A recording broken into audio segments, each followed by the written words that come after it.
Hello friends, welcome to Arya Socio Academy. Please like, share and subscribe my channel and also press bell icon. Hello friends, welcome to Arya Socio Academy. शुरू करते हैं आज का MCQ. MCQ शुरू करने से पहले पिछले एमसीक्यू का जो क्वेश्चन रह गया था उसका आंसर हम लोग देखें। क्वेश्चन था, स्पेंसर ने पूरे विकास को किन दो प्रकार के समानों के रूप में देखा। समान नहीं होगा यहाँ, किन दो प्रकार के समाजों के रूप में देखा। ए सैनिक तथा औद्योगिक समाज, बी कृषक तथा औद्योगिक समाज, सी जनजातीय तथा औद्योगिक समाज, डी लोक तथा औद्योगिक समाज। स्पेंसर से संबंधित वीडियो बना हुआ है, वहाँ देखेंगे। तो स्पेंसर दो तरह के समाज की बात करते हैं, सैनिक और औद्योगिक समाज, मिलिटेंट और इंडस्ट्रियल सोसाइटी की बात करते हैं। 20 का आंसर हमारा यहाँ हो जाएगा ए। जिन लोगों को इस एमसीक्यूज से हेल्प मिलती है, कोई चीज़ डाउट होता है तो वो कमेंट बॉक्स में बताएं हमें, और अधिक से अधिक आप लोग कमेंट करें। चलिए देखें क्वेश्चन नंबर 1। गतिशील समाज की अनूठी विशेषता है कि उसमें। गतिशील समाज किसे कहेंगे? जो औद्योगिक समाज है, जहाँ परिवर्तन की संभावनाएं ज़्यादा होती हैं, नगरीय समाज, तो उसे हम गतिशील समाज कहते हैं। इसमें क्या है, उसकी विशेषता क्या है? ऑप्शन ए है मोटर कारों की अधिक संख्या होती है, बी परिवर्तन का सिलसिला चलता रहता है, सी वर्ग स्थिति के परिवर्तन के अवसर रहते हैं, डी एक स्थान से दूसरे स्थान तक गतिशीलता को प्रोत्साहन मिलता है। तो गतिशील समाज में क्या होता है, हमारे परिस्थिति के परिवर्तन की संभावना ज़्यादा होती है, वहाँ अवसर ज़्यादा होते हैं, तो इसीलिए उसे हम गतिशील समाज कहते हैं। तो फर्स्ट का आंसर हमारा यहाँ हो जाएगा सी। क्या कि वर्ग स्थिति के परिवर्तन के अवसर हमें प्राप्त रहते हैं, मिलते रहते हैं। फर्स्ट का आंसर हो जाएगा यहाँ सी। Next question number 2। सूची 1 तथा 2 को सम्मिलित कीजिए और सूचियों के नीचे दिए गए कूट का प्रयोग कर सही उत्तर चुनिए। सूची 1 और सूची 2 को हमें मैचिंग करना है। काम्ट किससे संबंधित है? Law of 3 stages. ए का 3। हर्बर्ट स्पेंसर किससे संबंधित है? Organic analogy. मैक्स वेबर किससे संबंधित है? Religion and economy. और दुर्खिम डिवीजन ऑफ लेबर की बात करते हैं। दुर्खिम स्पेंसर पे वीडियो बने हुए हैं, काम्ट पे भी वीडियो बना हुआ है, आप वहाँ देखेंगे तो बहुत सारे आपके डाउट क्लियर हो जाएंगे। तो चलिए तो हमारा मैचिंग देख लें यहाँ। ए का 3, बी का 2, सी का 4 एंड डी का 1। तो इस तरह से हमारा सही आंसर क्या हो गया? 2 का सही आंसर हो गया यहाँ सी। Next question number 3। निम्नलिखित में से कौन सा एक सुमेलित नहीं है?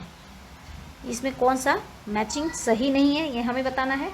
ए बौद्ध धर्म मठाभिषेक रहस्यवाद, बी जैन धर्म ईश्वरवाद, सी ईसाई धर्म प्रार्थना तथा मोक्ष, डी हिंदू धर्म कर्म और धर्म। तो अगर हम देखें तो बौद्ध धर्म में मठाभिषेक रहस्यवाद होता है, ईसाई धर्म में प्रार्थना और मोक्ष की बात होती है, हिंदू धर्म में कर्म और धर्म की बात होती है। जैन धर्म में ईश्वरवाद नहीं होता है। जैन, बौद्ध और कन्फ्यूशियस, इन तीनों धर्मों में ईश्वरवाद नहीं होता है। पार्सन्स तथा स्मेल्सर के अनुसार निम्नलिखित में से आर्थिक व्यवस्था में उत्पादन के कारक कौन से हैं? भूमि, पूंजी, श्रम, उद्यम वृत्ति, विशेषीकरण। ये 5 तरह के उत्पादन के कारक बताए गए हैं। हमें बताना है कि पार्सन्स और स्मेल्सर के अनुसार इन 5 में से कौन से आर्थिक व्यवस्था के उत्पादन के कारक हैं। तो आंसर में हमारा होगा पार्सन्स और स्मेल्सर के अनुसार भूमि, पूंजी, श्रम और उद्यम वृत्ति। सिर्फ यही 4 आर्थिक व्यवस्था के उत्पादन के कारक हैं। Next question number 5। वर्ग के बारे में निम्नलिखित मतों में से कौन सा मार्क्स से संबंधित है? मार्क्स ने वर्ग के बारे में क्या बताया है, इससे संबंधित वीडियो बना हुआ है। मार्क्स से संबंधित इन्होंने जो जो अवधारणाएं दी हैं उससे संबंधित वीडियो बने हुए हैं, वहाँ देखिए, आपके बहुत से डाउट क्लियर हो जाएंगे और आपका कॉन्सेप्ट भी क्लियर हो जाएगा। ए ऑप्शन देखें। ए वर्ग का आधार संपत्ति पर आधिपत्य से है, बी वर्ग का आधार उपभोग के प्रतिमानों से है, सी वर्ग का आधार उत्पादन के साधनों के स्वामित्व से है, डी वर्ग का आधार उत्पादन के कौशल से है। तो मार्क्स क्या कहते हैं? 2 तरह के वर्ग होते हैं। एक होता है जिनका उत्पादन के साधनों पे स्वामित्व होता है और जिसे शासक वर्ग कहते हैं, और दूसरा वर्ग होता है उत्पादन के साधन से वे वंचित होते हैं, जिस पे उनका स्वामित्व नहीं होता है, तो ये शोषित वर्ग होते हैं। तो दो तरह के वर्ग की बात करते हैं। तो 5 का आंसर हमारा यहाँ हो जाएगा सी। वर्ग का आधार क्या है? उत्पादन के साधनों के स्वामित्व से होता है। तो 5 का answer C. Next question number 6, निम्नलिखित में हो आदर्श के अधिकारी तंत्र की कौन सी विशेषताएं हैं? पहला सत्ता सोपान, दूसरा लिखित नियम, तीसरा अधिकारी अंशकालिक तथा वेतनभोगी हैं, चौथा अधिकारियों के संगठन के अंतर्गत किए जाने वाले कार्यों और बाहरी जीवन में किए जाने वाले कार्यों के बीच अपृथकता है। वेबर महोदय ने अधिकारी तंत्र की बात की थी। इसमें उन्होंने अधिकारी तंत्र के आदर्श प्रारूप भी दिया था उन्होंने इसमें। तो ये क्या है? 4 नंबर जो है, अधिकारियों के संगठन के अंतर्गत किए जाने वाले कार्य, माने अधिकारियों के कार्य और उनके जीवन के कार्य में क्या है? अपृथकता अर्थात ये दोनों अलग अलग नहीं होते हैं, बल्कि क्या होते हैं? तो ये ऑप्शन यहाँ हमारा गलत है, यहाँ पृथकता होती है। तो 4 ऑप्शन यहाँ और 4 ऑप्शन यहाँ दोनों है, तो हमारा आंसर निकल गया सी और डी हमारा होना ही नहीं है आंसर। अब देखिए, सत्ता के सोपान होते हैं, लिखित नियम होते हैं 1 और 2, ये होते ही हैं। अधिकारी अंशकालिक तथा वेतनभोगी होते हैं, और अंशकालिक नहीं होते हैं तो 3 भी नहीं होगा। हमारा आंसर सही क्या हो जाएगा? 6 का सही आंसर हमारा यहाँ बन जाएगा ए। नेक्स्ट क्वेश्चन नंबर 7, सामाजिक परिवर्तन सामाजिक संगठन में घटित होता है। बिल्कुल ये कथन है, और इसका कारण क्या है? सामाजिक संगठन सामाजिक परिवर्तन का प्रतिफल है। यह बिल्कुल भी नहीं, सामाजिक संगठन क्या है? सामाजिक परिवर्तन का फल नहीं है। तो हमारा कथन सही है और कारण गलत है। तो 7 का आंसर हमारा यहाँ हो जाएगा सी, ए सही है, आर गलत है। नेक्स्ट क्वेश्चन नंबर 8, भारत में पश्चिमीकरण की प्रक्रिया को किस अवधारणा से स्पष्ट किया जा सकता है? ए समायोजन, बी संदर्भ समूह, सी सात्मीकरण, डी परसंस्कृति ग्रहण। अगर हम देखें तो यह समायोजन नहीं है और सात्मीकरण भी नहीं है। पश्चिमीकरण क्या है कि हम जो पश्चिमी देशों की जीवन शैली है या पश्चिमी देशों की जो क्वालिटीज़ है उसको हम क्या है, उससे हम तुलना करते हैं, कंपेयर करते हैं और फिर हम उसे अपनाते हैं। तो ये क्या है? एक संदर्भ समूह की तरह कार्य करता है। तो 8 का आंसर हमारा यहाँ हो जाएगा B. Next question number 9, the power elite पुस्तक को किसने लिखा है? A C Wright Mills, B Bottomore, C Davis, D Einstein. तो द पावर इलीट यह बुक किसकी है? सी राइट मेल्स महोदय की है। इनकी एक और बुक है सोशियोलॉजिकल इमेजिनेशन, बहुत इंपॉर्टेंट बुक है और कई बार क्वेश्चन में आता भी है, कई बार एग्जामिनेशन में आता है। तो ये बहुत ही महत्वपूर्ण है इस दृष्टि से। तो 9 का सही आंसर हमारा यहाँ हो जाता है ए। नेक्स्ट क्वेश्चन नंबर 10, सामाजिक परिवर्तनशीलता के लिए कौन सा कारक उत्तरदायी नहीं है? सामाजिक परिवर्तन में कौन सा कारक महत्वपूर्ण नहीं है, कौन सा किसके कारण सामाजिक परिवर्तन नहीं होता, ये हमें बताना है। ए मानव व्यवहार की अनुकूलनशीलता, बी नेतृत्व, सी व्यक्ति की भूमिका, डी धर्म। तो 10 का आंसर हमारा क्या होगा यहाँ? डी धर्म। सामाजिक परिवर्तन में धर्म की महत्वपूर्ण भूमिका नहीं होती है, परिवर्तन ज़्यादा नहीं होता है। तो 10 का आंसर हो गया यहाँ डी। नेक्स्ट क्वेश्चन नंबर 11, सूची 1 तथा 2 को सुमेलित कीजिए और सूचियों के नीचे दिए गए कोड का प्रयोग कर सही उत्तर चुनिए।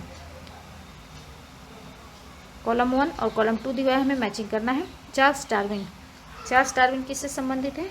प्राकृतिक प्रवरण से संबंधित है। ए का यहाँ हो गया 3, ए का 3। हर्बर्ट स्पेंसर किससे संबंधित है? संरचना का विभेदीकरण और एकीकरण। संरचना की बात स्पेंसर महोदय करते हैं। सोरोकिन किससे संबंधित है? परिवर्तन का लेयानुगत आवर्तन।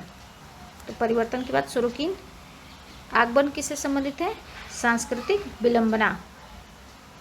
डी का 2 यहाँ, ये नहीं, कृम्बना नहीं होगा, विलंबना होगी। विलंबना।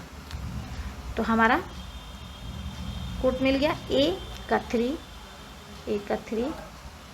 बी का 1, सी का 4 एंड डी का 2। तो हमारा सही आंसर मिल गया। Next question number 12, charisma stability and change पुस्तक के लेखक कौन है? A M N Srinivas, B Yogendra Singh, C S C. Dube, D T K. उमन।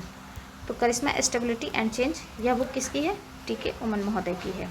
नेक्स्ट क्वेश्चन नंबर 13, निम्नलिखित में से किसने सामाजिक परिवर्तनों में विचारों की भूमिका का महत्व प्रदान किया है? अभी पिछले एमसीक्यूज में हम लोगों ने इस क्वेश्चन का आंसर जाना था। आई थिंक ईजी होगा आप लोगों के लिए। A Karl Marx, B Max Weber, C Pareto, D Toynbee. तो सामाजिक परिवर्तन में विचारों की भूमिका किससे संबंधित है? मैक्स वेबर से संबंधित है। तो 13 का हमारा आंसर यहाँ हो जाएगा बी। नेक्स्ट क्वेश्चन नंबर 14, सामाजिक परिवर्तन के संबंध में किसका विचार जबरदस्ती के सिद्धांत पर आधारित है? यहाँ जबरदस्ती का तात्पर्य दबाव भी होता है, कहीं कहीं दबाव शब्द आप लोगों को मिलेगा। दबाव का सिद्धांत तो किससे संबंधित है? ए डार्फ, बी टाइनवी, सी स्पेंगलर, डी टर्नर। तो दबाव का सिद्धांत, सामाजिक परिवर्तन में दबाव का सिद्धांत किससे संबंधित है? डार्फ महोदय से संबंधित है। तो 14 का सही आंसर हमारा यहाँ हो जाता है ए। नेक्स्ट क्वेश्चन नंबर 15, निम्नलिखित में कौन सामाजिक परिवर्तन का अवरोध कारक नहीं है? अर्थात सामाजिक परिवर्तन में कौन अवरोध नहीं करता है, कौन इसे नहीं रोकता है? ए आर्थिक लागत, बी आर्थिक प्रतिस्पर्धा, सी निहित स्वार्थ, डी जड़ता। तो सामाजिक परिवर्तन में क्या है? आर्थिक प्रतिस्पर्धा होगी तो क्या है? समाज विकास करेगा। तो आर्थिक प्रतिस्पर्धा क्या है? सामाजिक परिवर्तन में अवरोधक का कारक नहीं है, बल्कि यह परिवर्तन का कारक भी बन सकता है। 15 का आंसर हमारा यहाँ हो जाएगा बी। नेक्स्ट क्वेश्चन नंबर 16, 3 संस्कृतियों चेतनात्मक, आदर्शवादी एवं इंद्रियपरक की अवधारणा को परिवर्तन के संदर्भ में किसने प्रतिपादित किया है? ए सोरोकिन, बी टाइलर, सी पेरेटो, डी टाइनवी।